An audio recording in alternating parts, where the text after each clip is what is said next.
अस्सलाम वालेकुम व्यूअर्स। आज हम रीड करेंगे उर्दू नावल जुनूनियत का पार्ट 40।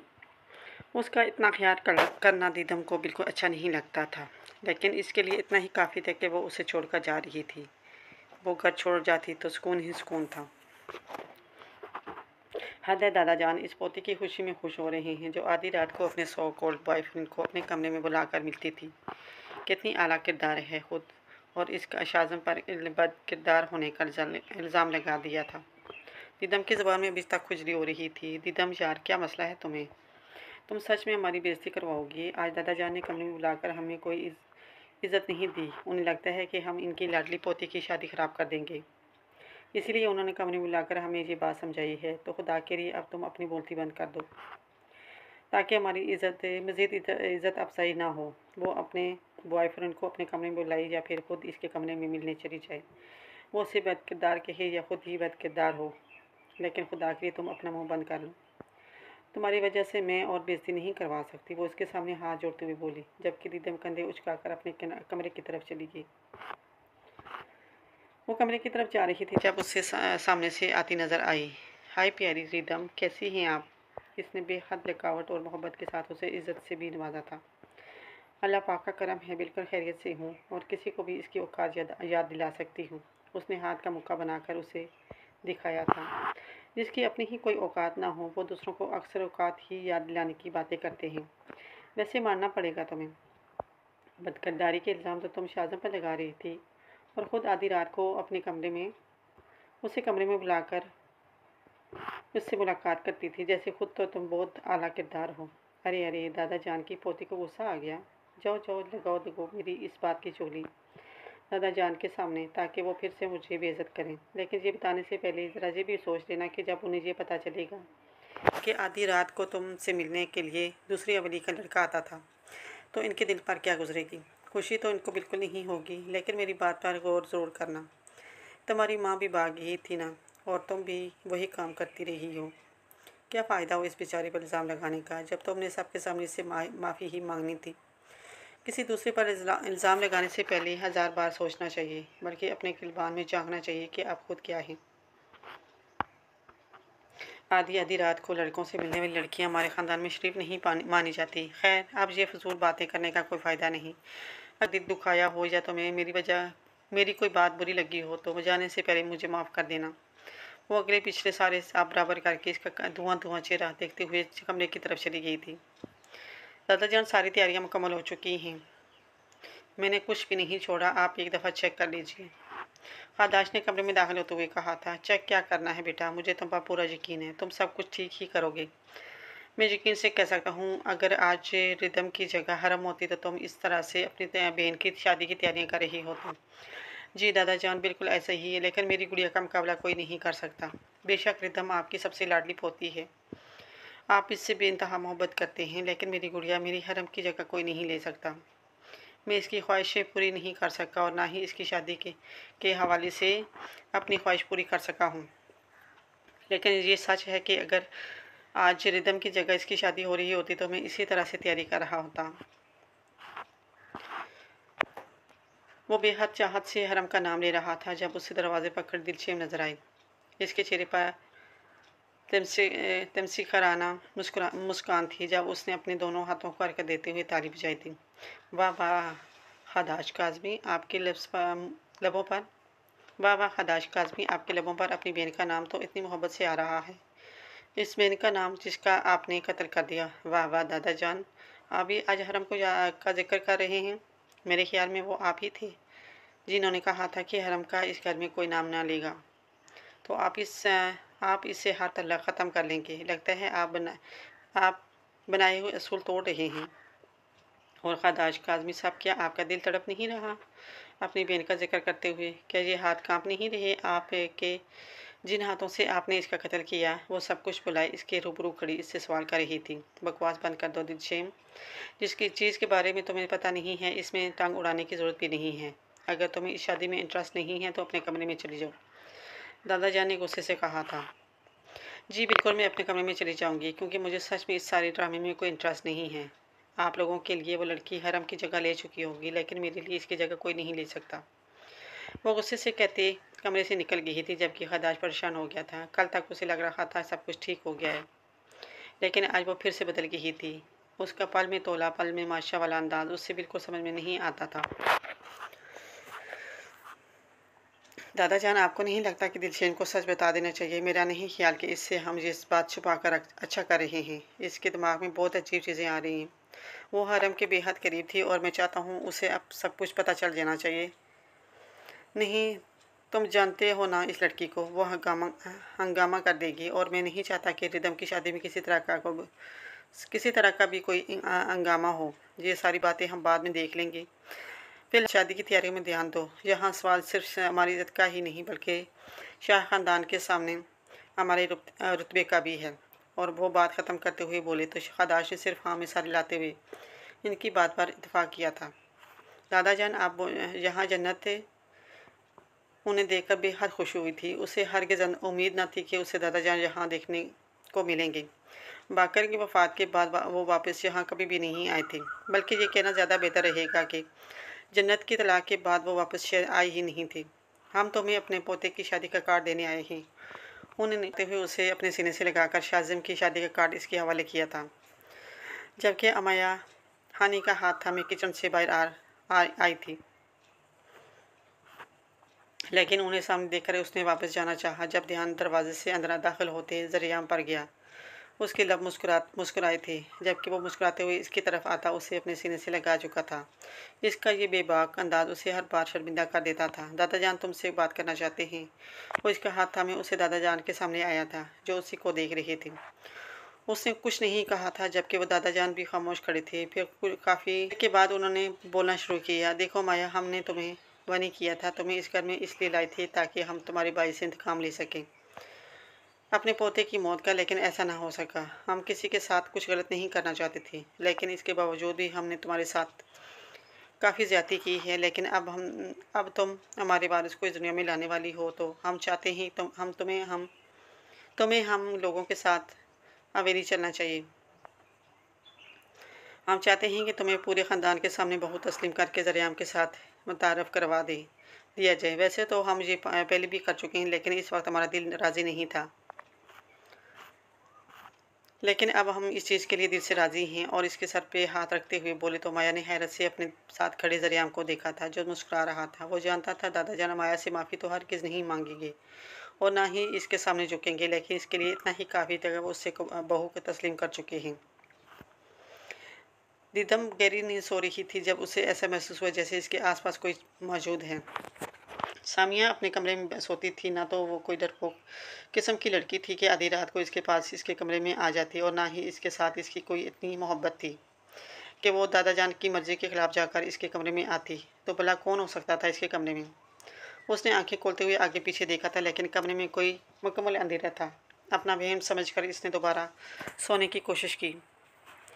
जब उससे एक बार फिर से कुछ ऐसा महसूस हुआ, उसने हाथ बढ़ाकर लाइट ऑन की, तो अगले ही लम्हे इसने खुद पर झुकते किसी को देखा था। इससे पहले कि वो चीख मारती, कोई इसके मुंह पर हाथ रख चुका था और छुरी गर्दन पर।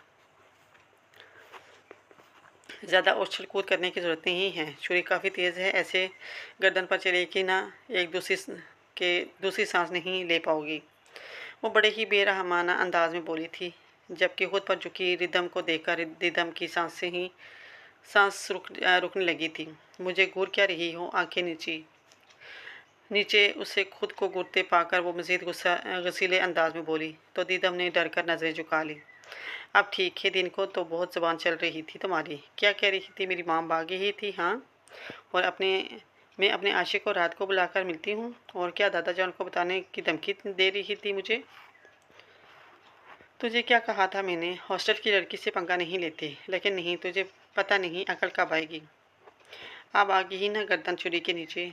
खैर, पिछली दफ़ा माफ़ी दादा जान के कहने पर मांगी थी ना तूने, आज अपनी जान के कहने पर। मेरा मतलब है अपनी जान बचाने के लिए मांग माफ़ी, क्योंकि मेरा दिमाग इस वक्त पूरी तरह से घुमा हुआ है। मैं कभी भी कुछ भी कर सकती हूँ।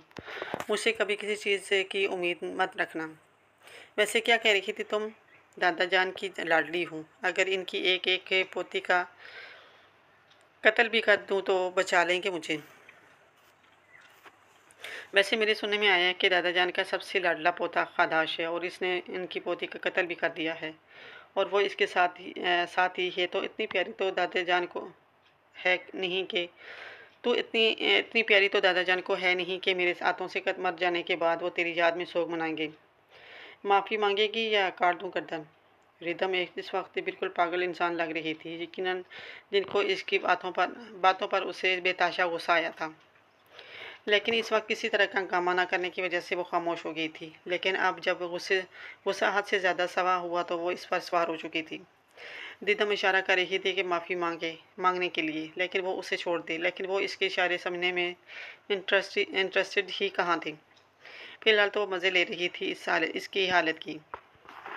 अच्छा ठीक है, ज़्यादा उछलना कूदना बंद करो। हाथ उठा रही हूँ मैं, शोर मत मचाना वरना गर्दन काटने में 1 मिनट लगेगा। वो हाथ उठाते हुए पीछे हुई तो दीदम उठकर भागते हुए दरवाजे से जा लगी। तुम्हारा दिमाग खराब हो गया क्या? तुम पागल हो? क्या करने वाली थी तुम? साइको, तुम छुरी लेकर? मैं तुझे माफ़ी मांगने के लिए कह रही हूँ और तुम मुझे तकरीरें सुना रही हो। प्लीज़ दूर रहो मुझसे, माफ़ी मांग तो रही हूँ। दीदम ने अपने दिल पर हाथ रखते हुए उसे दूर किया था। अच्छा चल मांग, वो पीछे हट कर कहने लगी। मुझे माफ़ कर दो, मैं आइंदा कुछ उल्टा सीधा नहीं कहूँगी। प्लीज़ इस वक्त मेरे कमरे से निकल जाओ। उसने कमरा खोलने की कोशिश की थी, लेकिन दरवाज़ा लॉक होने पर वो इसकी मिन्नतें करने पर उतर आई। क्योंकि वो समझ गई थी कि कुछ हद तक ये लड़की पागल है। रिदम ने गर्दन हाँ में हिलाते हुए टांग पर टांग चढ़ाकर अपने पैर की तरफ आने का इशारा किया था, यानी कि वो चाहती थी कि इसके पैर पकड़कर इससे माफ़ी मांगे। वो इसके पास आते हुए अपने हाथ जोड़ चुकी थी। जितनी बातें और जितना हर्ट इसने उसे किया था, उसे माफ़ करने के हक में वो तो हरगिज़ नहीं थी। लेकिन सच यही है कि शिकवे गिले अपनों से किए जाते हैं, दूसरों से नहीं। और वो इसकी अपनी होकर भी गैर थी। इसके बाबा की सबसे लाडली भतीजी, जिससे छोटी उम्र से वो जलती आई थी। लेकिन अब अपनी माँ के खिलाफ इसके दिल में जहर महसूस करने के बाद वो इससे नफरत करने लगी थी। सो जाओ और आज के बाद मुझसे पंगा मत लेना। ये याद रखना, तुम्हारे और मेरे दादा का नाम एक ही है। और वो इसके करीब से उठती चाबी घुमाकर कमरे से निकलते कमरा बंद कर चुकी थी। जबकि दीदम भागकर कमरे को अच्छे से ला करते हुए गहरी गहरी सांस ले रही थी। उसे हरगिज़ अंदाज़ा नहीं था कि लड़की इस हद तक बददिमाग होगी। उसकी ज़ुबान वाकई ज़रूरत से ज़्यादा चलती थी। उसे ज़रूरत ही क्या थी रिदम के सामने उल्टा सीधा बोलने की। लेकिन वो ये सब कहाँ जानती थी। इसके जो मुंह में आया वो बोल गई और अब अपनी गर्दन का मायना कर रही थी कि सचमुच में उसे छुरी न लगी हो। लेकिन शायद रिदम पहले भी इस तरह किसी और को डरा चुकी थी और वो इस काम में काफ़ी ज़्यादा माहिर भी थी। वाह, क्या क्या बात है! अब शादियाँ दुश्मनों में हो रही हैं। ज़रा ख्याल ना आया इनको कि घर में भी एक बच्ची कुँवारी बैठी हुई है। वहाँ ज़रियाम के लिए इस हमाया को बहू के रूप में तस्लीम कर लिया और जहाँ छोटे बेटे के लिए हमारी तानिया के सोचने के बजाय दुश्मन की लड़की लाने लगे हैं। मैं आपको पहले ही कहती थी, इनका शुरू ही से इरादा नहीं था हमारी तानिया पर। सिर्फ बहानाबाजी थी ये सारी। मैं तो नहीं जा रही इस शादी पर और ना ही मैं किसी रस्म में शिरकत करूँगी। हमारे बच्चों की कोई इज़्ज़त ही नहीं है इस ख़ानदान में। पहले जब हमने जन्नत का रिश्ता मांगा था तो कितनी अजीब-अजीब तरह की बातें सुनने को मिली। अपने ही बेटे के बारे में तब आपने कुछ नहीं कहा। मुझे कहा कि हमारा ही बेटा गलत है। लेकिन अब की बात करें शाह साहब, हमारी बेटी में कोई बुराई नहीं है। लेकिन ना इसका ख्याल नहीं आया किसी को। पहले ज़रियाम के साथ कितने साल तक इसकी बात चलाई रखी। मैंने बड़ी एड़ी चोटी का दम लगाया कि निकाह कर दूँ, नहीं तो मंगनी कर दूँ। लेकिन ना जी, ना, नियत में खोट थी तो ऐसा भला कैसे हो सकता था। और अब हमारी तानिया क्या हमारी से सारी ज़िंदगी कुंवारी बेटी रहेगी? आपके भाई के दोनों बेटे हाथ से निकल चुके हैं। अब क्या करने का इरादा है आपका? देखो देखो, इस वक्त मेरा दिमाग ख़राब मत करो। मैं पहले ही बहुत परेशान हूँ और मुसलसल इसकी बातें सुनते हुए काफ़ी उकता चुके थे। इसीलिए ज़रा सख्ती से बोले। हाँ, आप परेशान तो होंगे ना, कहीं भाई के बच्चों पर कोई बात ना आ जाए और अपने बच्चे जाएं पहाड़ में। हमारे बेटे के कातिल की बहन को पूरी इज्जत के साथ इस हवेली में बहू के रूप में मुतारफ़ करवाया जाएगा। पहले एक उम्मीद तो थी कि बाबा जान खुद इस लड़की को घर से बाहर कर देंगे, लेकिन अब वो भी ख़त्म हो चुकी है। लेकिन आपको क्या फ़र्क पड़ता है? आप बैठे रहिए। बेटा तो सिर्फ मेरा था ना, आपसे इसका तल्लुक़ था ही क्या जो आपके दिल में दर्द उठेगा। और मजाल है कि तानिया के मामले में भी आपने कोई हाथ पैर मारे हों। मैं कहती हूँ, ज़रूरत क्या है? आप तो बस भाई के बच्चों के नाम पर परेशान होते रहे। वो गुस्से और बदलियाजी से कहती कमरे से निकल गई थी, जबकि चाचा जान किसी और ही सोच में गुम थे। हरम पहले खाना खा लो, बाद में पढ़ाई कर लेना। कोई किताबें भागी तो नहीं जा रही ना? वो इसके मुंह में नवाले बनाकर डाल रहा था, लेकिन हरम का सारा ध्यान अपनी पढ़ाई की तरफ था। हाँ, बस खा रही हूँ, ये लास्ट पेज है, बाद में पढ़ लेना, पहले खाना खा लो। उसने किताब बंद करते हुए साथ ही उसके मुंह में खाना डालना शुरू कर दिया। आप मुझसे बहुत ज़्यादा प्यार करते हैं ना? वो उसकी तरफ देखते हुए पूछने लगी। अचानक इसका सवाल इसके लिए हैरान कौन था। नहीं तो तुम्हें किसने कहा? वो नवाला इसके मुंह में डाल चुका था। वैसे तो आप कह चुके हैं, लेकिन आपकी आंखों से भी लगता है। आप जिस तरह से रोमांटिक के हीरो की तरह मुझे देखते हैं, मुझे अपने हाथों से खाना बनाकर खिलाते हैं, मेरी इतनी केयर करते हैं, प्यार की ही तो निशानियाँ होती हैं ना?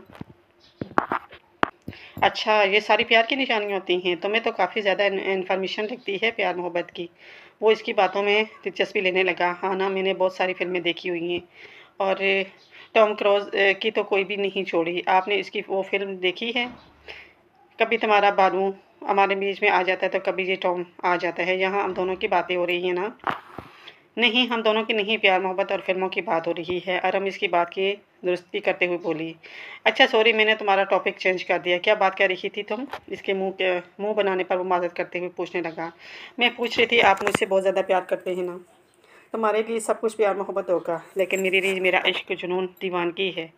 मेरे नज़दीक तुम मेरी ज़िंदगी हो, मेरी जीने की वजह, मेरे लिए मेरा सब कुछ हो। तो फिर तो आप मेरी सारी बातें मानेंगे? वो इसकी बात काटते हुए इसके हाथ थाम चुकी थी। हाँ जान, तुम हुक्म करो। इसके बचकाना अंदाज पर मुस्कुरा दिया था। ऐसे नहीं, ऐसे। इसने इसका हाथ थाम कर अपने सर पर रखा था। तुम मुझ पर यकीन कर सकती हो, उसने संजीदा अंदाज में कहा। मैं आप पर यकीन करती हूँ, लेकिन जो मैं मांगने जा रही हूँ, हो सकता है वो आपके लिए देना मुश्किल हो जाए। इसीलिए वैसे ऐसे ही उसने फिर से इसका हाथ पकड़कर अपने सर पर रख दिया था। तुम पर जान भी कुर्बान, बोलो क्या चाहिए तुम्हें? उसके गिर्द बाजू हायल करते हुए उसे अपने करीब कर चुका था, लेकिन हरम अपने सर से इसका हाथ हटाने को तैयार नहीं थी। ठीक है बाबा, तुम्हारे सर की कसम, जो कहोगे करूँगा, वो हार कर बोला। मेरे साथ घर चले, हवेली चले, वापस दादा जान के पास। वो आपसे बहुत प्यार करते हैं। वहाँ कोई नहीं है जो आपसे नफरत करता हो। हर किसी के दिल में आपके लिए बेतहाशा मोहब्बत है, मेरा यकीन करें। सरशोर वो उम्मीद भरी नज़रों से उसे देख रही थी, जबकि रेशाम ने अगले ही लम्हे इसके सर से अपना हाथ हटाया और उठकर खड़ा हो गया। सरशोर चुप, एक लफ्ज़ और नहीं। वो इतने ज़ोर से दहाड़ा कि हरम 2 कदम पीछे हट गई, जबकि वो टेबल पर ज़ोरदार लात मारते हुए कांच की मेज़ को टुकड़ों में तकसीम कर चुका था। इसकी हरकत ने हरम को चीखने पर मजबूर कर दिया, जबकि अपना गुस्सा इस पर ना निकालते हुए वो घर से ही बाहर निकल गया था। हरम को इससे इतने शदीद रिएक्शन की उम्मीद हरगिज़ नहीं थी। अरे ये क्या, तुम तैयार नहीं हुई? उठो, शॉपिंग पर नहीं चलना क्या? वो कमरे में आया तो दिशेम को एक ही जगह नजरें जमाए देकर पूछने लगा। इसके हाथ में हरम की तस्वीर थी। यकीनन इसके कमरे में आने से पहले वो बहुत देर से रो रही थी। मुझे कहीं नहीं जाना, और खुदा के लिए हर चीज़ में मुझे ज़बरदस्ती शामिल करना बंद करें। मुझे कोई दिलचस्पी नहीं है इन सब चीज़ों में। एक बात बताओ, वो लड़की कोई गैर नहीं है, वो हमारे सगे चाचा की बेटी है। उसे इस वक्त अपनों की ज़रूरत है, हम सब की ज़रूरत है। वो यहाँ हरम की जगह लेने नहीं, अपनी जगह बनाने आई है। तुम उसे हरम की जगह पर क्यों रख रही हो दिशेम? उसे इसी की जगह पर रहने दो और इसकी खुशियों में शामिल हो जाओ। यकीन करो, हरम को भी खुशी होगी। कसम खुदा की, आपकी ये सारी बातें सुनते हुए और आपका ये दोगलापन चेहरा देखते हुए हर दिन आपसे मेरी नफरत बढ़ती चली जा रही है। क्यों हैं आप ऐसे? आपको इस बात का एहसास तक नहीं है कि आपने क्या किया है। और आप दिशेम, मत किया करो ऐसे दिल दुखाने वाली बातें। कसम से दिल दुखता है, तकलीफ़ होती है मुझे। तुम्हारी आंखों में नफरत नहीं दे सकता मैं। बेतहाशा चाहता हूँ तुम्हें। वो एक ही झटके में अपने करीब करते हुए अपने सीने में बेच चुका था। लेकिन मुझे नफरत है आपसे। नहीं रह सकती मैं आपके साथ। आप इंसान नहीं, हैवान हैं। नफरत है मुझे आपसे, और मुझे मोहब्बत है तुमसे। तुम मेरा इश्क हो, दीवानगी हो, मेरी जुनूनियत हो। मैं नहीं रह सकता तुम्हारे बिना। मैं तुमसे अपनी मोहब्बत के बदले मोहब्बत नहीं मांगता, लेकिन खुदा के लिए मुझसे नफरत मत करो। ये ना हो कल को तुम्हें इन्हीं सब बातों पर पछताना पड़े। मुझे यकीन है कि वो दिन कभी नहीं आएगा जब मैं अपने अल्फाज पर पछताऊँगी। जो आप कर चुके हैं ना, इसके लिए मेरे दिल में आपके लिए सिवाय नफरत के और कुछ भी नहीं है। वो खुद को इसकी बाहों से आज़ाद करवाते हुए कमरे से निकल चुकी थी। वो उसे सुकून से सब कुछ बता देना चाहता था, लेकिन वो तो शायद इसकी कोई बात सुनना ही नहीं चाहती थी। कल निकाह था और तकरीबन सारी तैयारी हो चुकी थी। अमाया जब से घर में आई थी, उसे कुछ भी बुरा देखने को नहीं मिला था। हर कोई मुस्कुराकर इससे बातें कर रहा था। किसी की भी आंखों में उसने अपने लिए नफरत नहीं देखी थी। हवेली का पूरा माहौल ही बदल चुका था। शादी की तैयारियों में साथ साथ उसे भी पूरी तरह से शामिल किया जा रहा था। मामा तो सारे कामों में इससे मशवरा मांग रही थी। ये अलग बात है कि इन सब चीज़ों में खुद भी अनाड़ी ही थी। अमाया, तुम यहाँ बैठी हो और मुझे मेरे जूते तक नहीं मिल रहे। मुझे मेरे जूते निकाल कर दो। हजार तरह के काम हैं मुझे। एक तो तुम मेरी चीज़ें कहाँ से कहाँ रख देती हो। वो इसका हाथ थाम कर उसे सबके बीच से उठाकर अंदर ले गया। मामा, आपका ये बेटा जूते ढूंढने के बहाने आपके हाथों जूते खाने की प्लानिंग कर रहा है। उसे कोई हक नहीं बनता कि हमारी भाभी को इस तरह से हमारे बीच से लेकर चला जाए। जन्नत ने बुलंद आवाज़ में कहा था, लेकिन वो वहाँ पर परवाह ही किसे थी। जरियाम, जी सामने ही तो पड़े हैं आपके जूते, आपने शायद देखा नहीं होगा। इस तरह इसने कमरे में आते ही सबसे पहले अलमारी के साइड पर पड़े इसके जूते निकाल कर सामने रखे थे, जबकि वो अगले ही लम्हे इसका हाथ थाम कर उसे अपनी तरफ खींच चुका था। दफ़ा करो जूतों को बीवी, मैं तो तुम्हारे दीदार करने के लिए तुम्हें इस कमरे में लेकर आया हूँ। ये क्या, यहाँ आते ही तुम फिर से मसरूफ़ होगी? ये तो बहुत गलत बात है। कल से ठीक से अपना चेहरा तक नहीं दिखाया तुमने मुझे, और सुबह मुझे जगाए बिना कमरे से बाहर क्यों निकल गई? क्या कहा था मैंने तुमसे कि तुम्हारा चेहरा देखे बिना मेरी सुबह अच्छी नहीं होती? इसके चेहरे के हर नक्श पर अपने लाभ का लेंस छोड़ते हुए वो मोहब्बत पाश लहजे में बोल रहा था। मैं पहले ही समझ गई थी कि आपसे शराफत की उम्मीद रखना सरासर बेवकूफ़ी है। वो नज़रें झुकाए हुए बोली तो जरियाम दिलफरेब अंदाज में मुस्कुराता इसकी थोड़ी के नीचे अपनी उंगली रखता इसका चेहरा अपने सामने कर चुका था। बहुत अच्छी बात है, ऐसे ही मुझे समझती रहो, तुम्हारे हक में बेहतर रहेगा। उसके लबों को फोकस करते हुए वो बड़े इश्तियाक से इसके लबों पर झुक गया था, जबकि अपनी सांसें भारी होती महसूस करके वो इसके सीने में अपना चेहरा छुपा गई थी। कल तुम्हें एक बहुत बड़ा सरप्राइज़ मिलने वाला है, तैयार हो जाओ। इसके माथे को चूमते हुए इसने उसे मुतजस्सिस किया था। कौन सा सरप्राइज़? वो इसका चेहरा देखने लगी थी। सरप्राइज़ है जान, तुम्हें बता नहीं सकता मैं। इसका अंदाज समझाने वाला था, जबकि वो हाँ में सारी लाती एक्साइटेड सी एक बार फिर से इसके सीने पर अपना सर रख चुकी थी। वो रात को घर वापस आया तो हरम को बाहरी सोफे पर बैठे हुए पाया। वो दूर से ही इसका सताया हुआ वजूद महसूस कर चुका था। वो रो रही थी और ये शाम से इसके आंसू बर्दाश्त नहीं होते थे। वो आहिस्ता आहिस्ता चलता इसके साथ ही बैठ गया था। उसे अपने करीब महसूस करते हुए वो चेहरा फेर गई। नाराज़ हो मुझसे ना? नाराज़ हो मुझसे? होना भी चाहिए तुम्हें मुझसे नाराज़। मैं बहुत बुरा इंसान हूँ, तभी तो मेरे साथ कुछ अच्छा नहीं होता। सारी ज़िंदगी इसी सोच में गुजर गई कि कभी तो मेरी ज़िंदगी में कुछ अच्छा होगा, लेकिन ऐसा कभी नहीं हुआ। मुझे नहीं पता कि इन लोगों के दिल में मेरे लिए हमदर्दी और मोहब्बत कहाँ से जाग रही है, लेकिन 20 साल पहले इनके दिल में मेरे लिए कोई मोहब्बत नहीं थी, कोई हमदर्दी नहीं थी। 20 साल पहले मैं इन लोगों के लिए एक नाजायज़ गंद था, तो आज मैं कैसे इनका पोता हो गया? आज मैं कैसे इनका खून हो गया? मुझे समझ नहीं आता। 20 साल पहले मैं इनके लिए गंदगी का ढेर था, तो आज ये मोहब्बत कहाँ से जाग उठी? तुम गलतफहमी का शिकार हो हरम। वहाँ इस हवेली में मुझसे कोई मोहब्बत नहीं कर सकता, कोई भी नहीं, और मैं इन लोगों के इस बीच में जा भी नहीं सकता। मैंने तुम्हारे सर की कसम खाई है, तुम जो कहोगी जैसे कहोगी मैं वैसा करूँगा, लेकिन मुझसे वो मोहब्बत नहीं करता। ये सिर्फ एक झूठ है। लेकिन मुझसे वो वहाँ कोई मोहब्बत नहीं करता, ये सिर्फ एक झूठ है। ये झूठ नहीं है। दादा जान आपसे बहुत मोहब्बत करते हैं, सच कह रही हूँ मैं। आप एक बार तो चलें मेरे साथ, किसी और पर नहीं। आप मुझ पर भरोसा करें, प्लीज़ मुझ पर भरोसा करें। मेरे कहने पर एक बार चलें। 2 महीने हो गए हैं मुझे यहाँ आपके साथ। मैंने कभी भी अपने घर वालों का जिक्र नहीं किया। आप जानते हैं क्यों? क्योंकि दादा जान ने कहा था तुम कोई ज़िद मत करना। उन्होंने कहा था कि आपके सामने मैं बार बार घर वालों का जिक्र ना करूं, बस आपको एक बार घर वापस ले आऊं। दादा जान आपसे बहुत प्यार करते हैं, तभी तो वो आपको वापस बुला रहे हैं अपने घर। प्लीज़ चले ना, मेरा भी बहुत दिल कर रहा है इन सब से मिलने का। अरम अचानक इसके सामने हाथ जोड़ने लगी तो यशाम तड़प उठा। उसने इसके दोनों हाथ थामकर अपने सीने से लगा लिए। हरम प्लीज़ ऐसा मत करो, तुम इन लोगों से नहीं मिल सकती, क्योंकि अगर तुम इन लोगों के पास गई ना तो हमेशा के लिए मुझसे दूर हो जाओगी। वो लोग तुम्हें मुझसे दूर कर देंगे। इन लोगों ने मेरे बाप को मार डाला, मेरी माँ को मुझसे दूर कर दिया, सब कुछ छीन लेंगे मुझसे। नहीं, ऐसा नहीं है। मैं आपसे वादा करती हूँ मैं आपके पास वापस आऊँगी, हम दोनों जाएंगे और मैं वादा करती हूँ आपके साथ वापस आ जाऊँगी। प्लीज़ प्लीज़ प्लीज़ अब इनकार मत कीजिएगा। आपने मेरे सर की कसम खाई है कि आप मेरी हर बात मानेंगे। अगर आपने इनकार किया तो मैं मर जाऊँगी। हरम वो तड़प कर चिल्लाया था और फिर एक लम्हे की भी ताख़ीर करे बिना उसने उसे खींचकर अपने सीने से लगा लिया था। खबरदार जो आज के बाद ऐसी बकवास दोबारा की तो जान से मार डालूंगा, वो उसे अपने सीने में बेचते हुए बोल रहा था। इसका मतलब आप चलेंगे मेरे साथ? उसके गिर्द अपनी नाजुक मरमरी बाहों का इशारा तंग करते हुए बोली। ठीक है, मैं तुम्हारे साथ चलूँगा, लेकिन तुम्हें मेरे साथ वापस आना होगा। जब मैं कहूँगा तब आना होगा, बिना किसी तरह के बहाने के। मैं जानता हूँ तुम उन लोगों से मोहब्बत करती हो, लेकिन तुम मुझे भूल नहीं सकती कि तुम मेरी हो। हाँ, मुझे मंजूर है। तो कब चलेंगे हम? वैसे भी सर्दियों की छुट्टियाँ हो जाएंगी, कल तो चलते हैं। वो ज़रूरत से ज़्यादा जल्दबाजी दिखा रही थी। सब्र करो, अभी टिकट का इंतज़ाम करना पड़ेगा, फिर वहाँ रहने का भी बंदोबस्त करना है।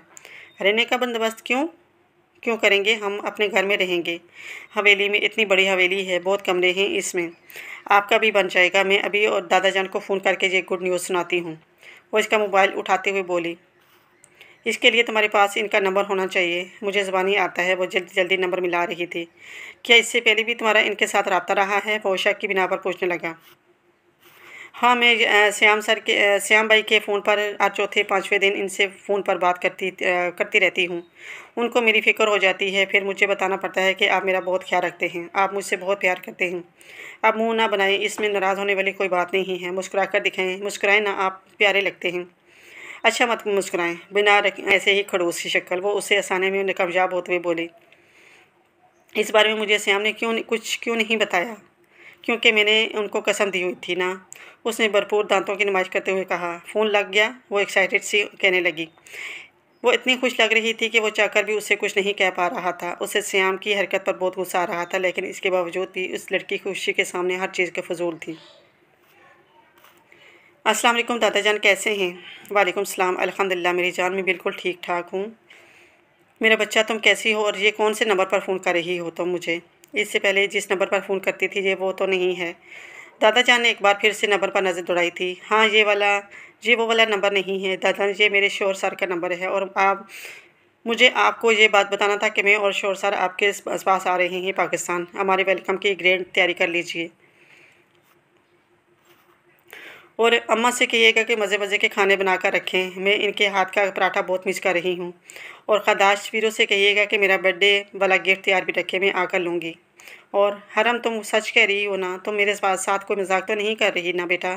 ये झूठ तो नहीं है ना? वो बेयकीनी से बोल रहे थे, जबकि हरम को खुद को झूठा खिलवाना बुरा लगा था। हाँ दादा जान, मैं क्या आपको झूठी लगती हूँ? अगर ऐसी बात है तो बात करें शोर सर से। शोरसार, इसने अफसोस से पीछे की तरफ देखा तो वहाँ कोई भी नहीं था।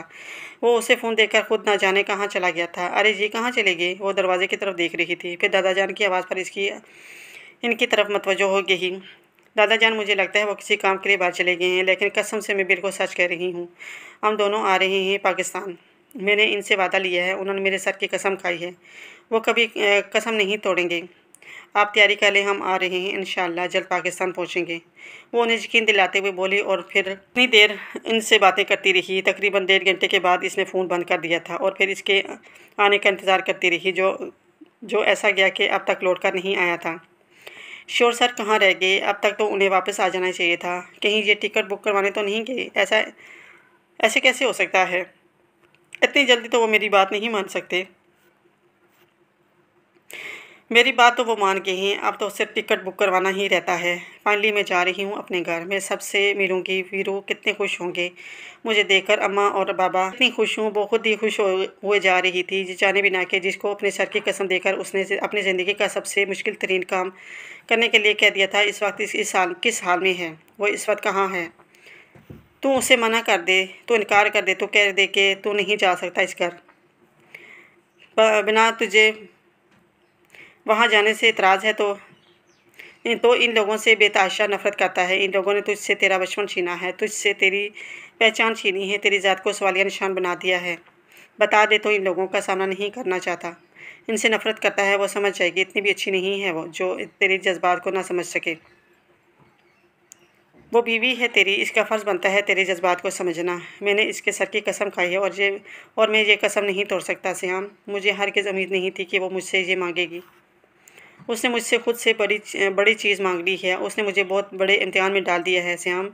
मैं हिम्मत नहीं कर पा रहा। मुझ में इतनी हिम्मत नहीं कि मैं अपने बाप के कातलों को अपने सामने देखूं।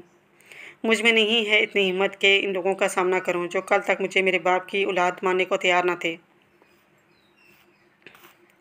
मुझे राहत काज़मी से नफ़रत है। वो आता था मेरे बाप से मिलने के लिए। इसी की वजह से मेरा बाप मरा। इसी ने मेरे बाबा की कार का एक्सीडेंट किया था। उसी ने मारा था उन्हें। उसी ने बुलाया था उनको मिलने के लिए। वो कभी वापस नहीं आए, कभी भी नहीं। फिर वो राहील कमीना आया था। वो हाथों में सर गिराए इस वक्त अजियत की कौन सी इंतहा पर था, सिर्फ श्याम ही समझ सकता था। उसके कंधे पे हाथ रखते हुए श्याम ने उसे खुद से लगा लिया था। सब्र कर रख श्याम, तेरे साथ हूँ। वो उसे हौसला दे रहा था जबकि अपनी आंखों में आंसुओं को श्याम ने बड़ी बेदर्दी से साफ किया था। जब जब मैं इन लोगों के बारे में सोचता हूँ ना, मेरी नफ़रत में इजाफा होने लगता है। जब मैंने पहली दफ़ा राहत काज़मी को देखा था, मैं बस ये सोच रहा था कि कैसे भी उसे जान से मार डालूं, अपने बाप के कातिल को दूसरी सांस ना लेने दूं। लेकिन मैंने सब कुछ छोड़ दिया हरम के लिए। हरम को अपने साथ लेकर आया और अपने दिल में मौजूद हर तरह की नफ़रत को हमेशा के लिए अपने दिल में कैद कर दिया हरम के लिए। और आज वही हरम मुझे इन लोगों के पास वापस जाने पर मजबूर करी है जिनकी शक्ल भी देखना नहीं चाहता मैं। तो हरम को भेज दे, श्याम ने काफ़ी देर सोचने के बाद कहा, ताकि वो लोग मेरी हरम को मुझसे छीन लें। नहीं, मैं हरम को वहाँ अकेले हरगिज़ नहीं भेजूँगा। उसका मतलब है कि तुम इसके साथ जाएगा? श्याम ने परेशानी से पूछा। उसे डर था कि अपने दुश्मनों को अपनी आंखों के सामने देखकर वो कुछ ऐसा ना कर दे जो उसको और इसके फ्यूचर को तबाह कर दे। जाना पड़ेगा मुझे इसके साथ। मैं उसे अकेले इन लोगों के बीच हरगिज़ नहीं छोड़ सकता जो मुझसे मेरी हर खुशी को छीन लेते हैं। वो बहुत सोच समझ कर बोल रहा था जबकि श्याम सिर्फ इसकी हाँ में हाँ मिला रहा था, लेकिन उसे समझा रहा था कि अपनी दुश्मनी में वो कोई बड़ा कदम न उठाए, क्योंकि अब वो अकेला नहीं है बल्कि हरम इसके साथ है। अब बस इसकी बात को समझा जाए। आपका ये कज़न कुछ ज़्यादा हमारे घर नहीं आ रहा, मुझे ये ठीक नहीं लगता।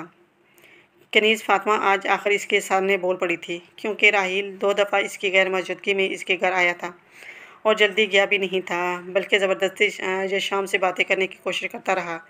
उसका कहना था कि उसे यशाम के साथ वक्त गुजारना बहुत पसंद है, लेकिन इसके साथ की यशाम को बिल्कुल अच्छा नहीं लगता था। वो इससे दूर भागता रहता था और इसकी गलीद नज़रें खुद पर महसूस करते कनीज़ कई दफ़ा खुद को कमरे में बंद कर चुकी थी।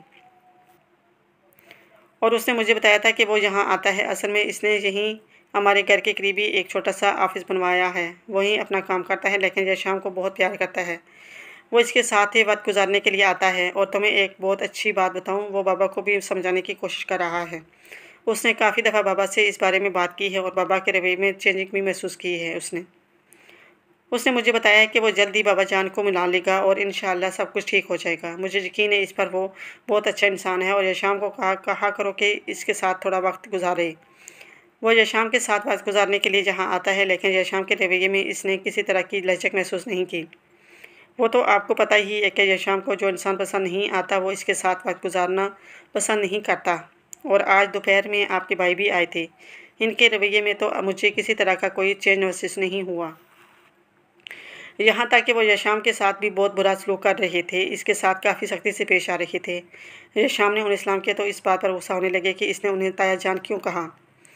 मुझे आपके भाइयों के यहाँ आने पर कोई एतराज़ नहीं है, लेकिन आपके कज़न राहील के साथ आपका कोई सगा रिश्ता नहीं है, इसलिए आप अपनी गैर मौजूदगी में उसे यहाँ ना लाया करें। मुझे अच्छा नहीं लगता।